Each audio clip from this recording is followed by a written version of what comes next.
Baxt nima o'zi? Ering bor, uying bor, hamma narsang yetarli. Lekin yuraging huvillab yotsa-chi? O'sha oqshom Jasur mashinani shahar chetidagi tepalikda to'xtatib, menga siz baxtlimisiz deb savol berganda, men birinchi marta o'zimga iqror bo'ldim. Men baxtsiz edim. Uning ko'zlaridagi oliv menga uzatilgan issiq qo'l va dala hovlidagi o'sha taqiqlangan tun. Bu mening gunohimmi yoki haqiqatim? Bugun sizga qalbimning eng yashirin sirlarini ochaman. Odatdagi yoz oqshomlaridan biri edi. Hovlimizda katta so'rida butun oilamiz bilan o'tirardik. Qaynonam odatdagidek o'zining cheksiz, tugamaydigan hikoyalarini aytib berardi. Qaynopam telefoni bilan band, dunyodan uzilgan. Erim Sardor aka esa shu yerda yonimda o'tirardi. Jismonan shu yerda, lekin ruhan u allaqachon o'zining ishxonasida muammolari ichida g'arq bo'lgan edi. Uning nigohi goh telefonga, goh yerga qadalardi. Menga biror marta qaramasdi. Charchamadingmi? Kuning qanday o'tdi? degan oddiy savol uning xayoliga ham kelmasdi. Men o'zimni uning yonida ko'rinmas odamdek his qilardim. Uning borligi ham, yo'qligi ham bilinmasdi. Lekin bizdan sal narida so'rining chekkasida qaynim Jasur o'tirardi. Uning diqqati telefonda emas, bizda, aniqrog'i menda edi. Men uning nigohini o'zimda his qilib turardim. Bu shunchaki qarindoshlik, kelinoyiga bo'lgan hurmat nigohi emasdi. Unda qandaydir iliqlik, tushunish va yana nimadir bor edi. Bu nimadirni anglashga, unga nom berishga qo'rqardim. Biz kamdan-kam gaplashardik. Lekin har safar suhbatlashganimizda men uning dunyosiga sho'ng'ib ketardim. Uning fikrlari, orzulari, hayotga qarashlari menga shunchalar yaqin ediki. Erim Sardor esa o'zining qobig'iga o'ralib olgan edi. To'satdan qaynonamning baland ovozi xayollarimni buzib yubordi. Voy, esim qursin. Ertaga Oysara xolangnikiga borish kerak edi. Dorilarni olib borib berish kerak. Sardorjon, bolam, ertaga vaqting bo'ladimi? Sardor telefondan boshini ko'tarmay, sovuqqonlik bilan javob berdi. Oyijon, ertaga ishim juda ko'p. Umuman vaqtim bo'lmaydi. Boshqa kuni borarsiz. Uning javobi qisqa va qat'iy edi. Qaynonamning yuzi burishib qoldi. Shu payt Jasurning ovozi eshitildi. Oyi, xavotir olmang. Men o'zim borib kelaman. Yangam bilan boramiz. Zerikmayman ham, yangamga ham aylanish bo'ladi. Uning bu taklifi kutilmagan edi. Hamma menga qaradi. Men nima deyishni bilmay dovdirab qoldim. Erim Sardor bir zumga telefondan boshini ko'tarib, menga va Jasurga beparvo qarab qo'ydi. Ha, yaxshi fikr. Borib kelinglar. Menga ham tinch bo'ladi, ishimga xalaqit bermaysizlar. Uning bu so'zlari menga ham tinch bo'ladi.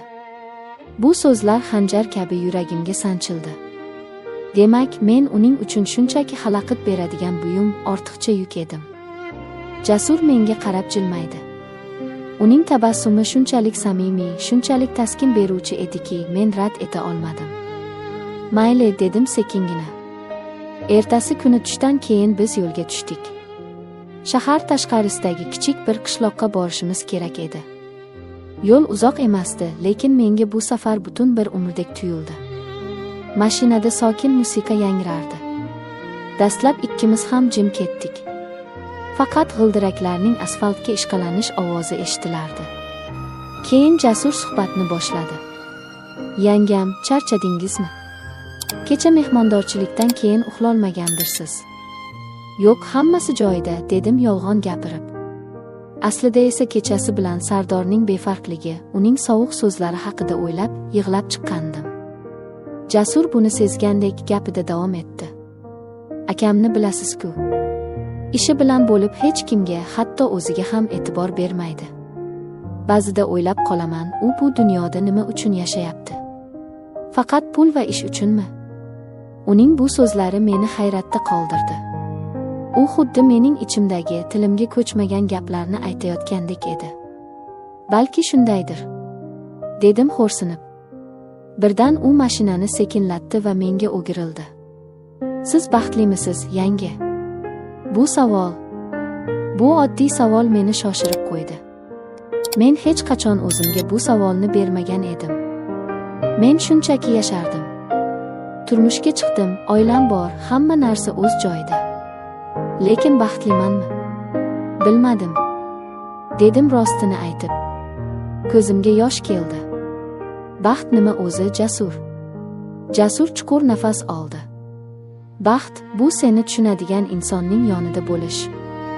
Seni so'zsiz anglaydigan, sening ko'zlaringga qarab dardingni biladigan inson bilan yashash. Baxt bu o'zingni yolg'iz his qilmaslik. Uning har bir so'zi yuragimning tub-tubiga yetib borardi. Men unga qaradim. Uning ko'zlarida ham dard va shu bilan birga qandaydir bir umid uchqunlarini ko'rdim. U ham o'z oilasi davrasida yolg'iz edi. Biz ikki yolg'iz ruh edik. Biz xolamnikiga yetib keldik. Dorilarni berib bir piyola choy ichib tezda qaytishga hozirlandik. Orqaga qaytayotganimizda quyosh botayotgan edi. Osmon to'q qizil va binafsha rangga kirgandi. Bu manzaradan ko'z uzolmay qoldim. Juda chiroyli, dedi Jasur.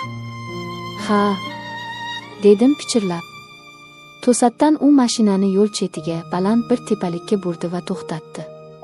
Pastda butun shahar kaftdek ko'rinib turardi.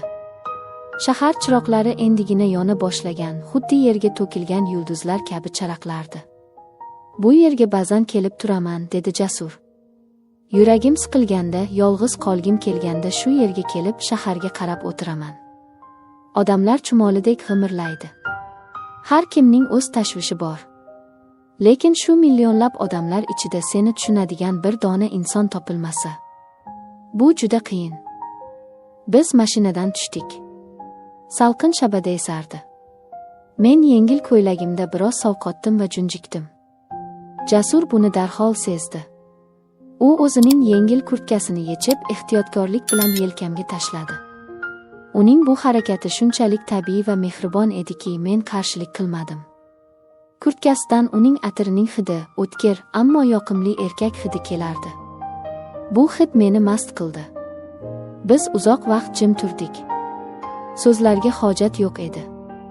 Biz bir-birimizni so'zsiz tushunardik. Uning yonida men o'zimni himoyalangandek, qadrlangandek his qildim. Erim Sardor hech qachon menga bunday e'tibor bermagan edi. Yanga, siz juda yaxshi insonsiz, dedi Jasur to'satdan menga burilib. Siz bundan yaxshisiga loyiqsiz. Siz baxtli bo'lishga haqlisiz. Men unga qaradim. Uning nigohi jiddiy va o'tli edi. Uning ko'zlarida men o'zimning aksimni, charchagan, mehrga, e'tiborga muhtoj ayolning aksini ko'rdim.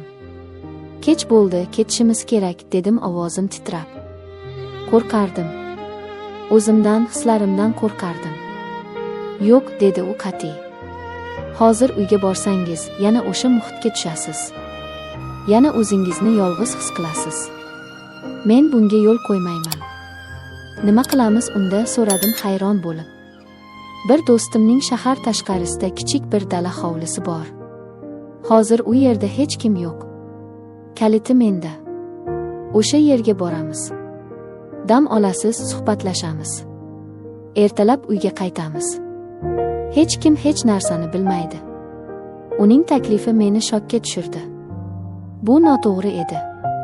Bu xiyonatga qadam edi. Lekin shu bilan birga men uyga qaytishni istamasdim. Yana erimning befarq nigohini, sovuq devorlarni ko'rishni xohlamasdim. Men bir kecha bo'lsa ham o'zimni erkin, kerakli his qilishni istardim. Mayli, dedim o'zim ham kutmagan holda. Bu so'z mening taqdirimni o'zgartirib yubordi. Biz dala hovliga yetib keldik. Kichkina, ammo shinam uy edi. Jasur chiroqlarni yoqdi. Atrofda sukunat hukmron. U menga choy damlab berdi. Biz oshxonada, kichik stol atrofida o'tirib choy ichdik. Bu yer sizga yoqdimi, so'radi u. Ha, juda tinch ekan. Menga hozir tinchlik kerak. U o'rnidan turib yotoqxonaga kirib ketdi va bir ozdan so'ng qaytib chiqdi. Siz shu yerda dam oling. Men mehmonxonadagi divanda yotaman. Xotirjam bo'ling, men sizga noqulaylik tug'dirmayman, dedi u. Uning bu gapi meni yanada o'ziga tortdi. U mening sha'nimni, or-nomusimni o'ylardi. Men yotoqxonaga kirdim. Toza choyshab hidi dimog'imga urildi. Lekin uyqum kelmadi. Xayollarim chalkashib ketgandi. Men nima qilayotganimni o'zim ham tushunmasdim. Bir tomondan vijdonim qiynalardi, ikkinchi tomondan esa yuragim bu yerdan ketishni, bu lahzalarni yo'qotishni istamasdi. Ancha vaqt o'tdi. Uyqu kelmadi. Sekin o'rnimdan turib mehmonxonaga chiqdim. Jasur divanda yotardi. U ham uxlamagan ekan. Meni ko'rib o'rnidan turib ketdi. Nega uxlamadingiz? Yangi biror narsa bo'ldimi? Yo'q. Shunchaki uyqu kelmadi. Biz yana birga o'tirdik. Bu safar divanda bir-birimizga juda yaqin. Men uning nafasining issig'ini his qilib turardim. Yuragim dukillab urardi. Jasur, dedim pichirlab. Bu birinchi marta uni siz ismi bilan chaqirishim edi. U menga qaradi. Ko'zlarida hayrat va umid bor edi. Labbay, dedi u ham pichirlab. Men nima deyishni bilmasdim.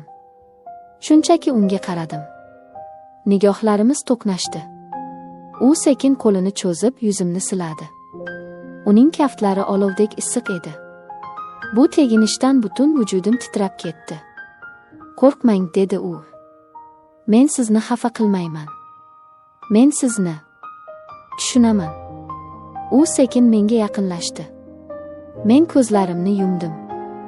U ehtiyotkorlik bilan lablarimdan o'pdi. Bu o'pichda vahshiy ehtirosdan ko'ra ko'proq mehr, iliqlik, sog'inch va tushunish bor edi. Bu ikki yolg'iz qalbning birlashuvi edi. O'sha kecha biz birga bo'ldik. Bu shunchaki jismoniy yaqinlik emasdi. Bu bizning isyonimiz, bizning haqiqatimiz edi. Biz butun dunyodan, muammolardan, bizni tushunmaydigan odamlardan bir kechaga bo'lsa ham yashiringan edik. Tong otganda derazadan tushayotgan quyosh nurlari bizni uyg'otdi. Men Jasurning bag'rida yotardim. O'zimni hech qachon bunchalik xotirjam va baxtli his qilmagan edim. U ham uyg'oq edi. Menga qarab jilmayib yotardi. "Xayrli tong, go'zalim", dedi u. Bu so'zlar erimdan yillar davomida eshitmagan so'zlarim. Bu kecha mening hayotimni butunlay o'zgartirib yubordi. Men endi oldingi sotda indamas kelin emasdim. Nima bo'lishini, kelajakda bizni nima kutayotganini bilmasdim. Lekin bir narsani aniq bilardim, o'sha kecha men o'zimni topdim. O'zining baxti uchun, o'zining hislari uchun kurashishga tayyor bo'lgan ayolni topdim. Bu tun mening tunim edi. Mening gunohim va mening haqiqatim. Azizlar, balki siz meni qoralarsiz. Bu xiyonat-ku dersiz. Ha, bu xiyonat. Lekin qalb xiyonati tan xiyonatidan og'irroq emasmi? Erim meni yillar davomida ruhan yolg'izlatib qo'ygani xiyonat emasmidi? Men hukm qilishni sizga qoldiraman. Lekin unutmang, har bir ayol baxtli bo'lishga haqli. Hatto bu baxt taqiqlangan yo'llarda bo'lsa ham. Agar hikoyam sizga yoqqan bo'lsa, Hikoyachi Momo kanaliga obuna bo'ling va videoga like bosing. O'z fikringizni izohlarda yozib qoldiring. Men har biringizni o'qiyman. Xayr.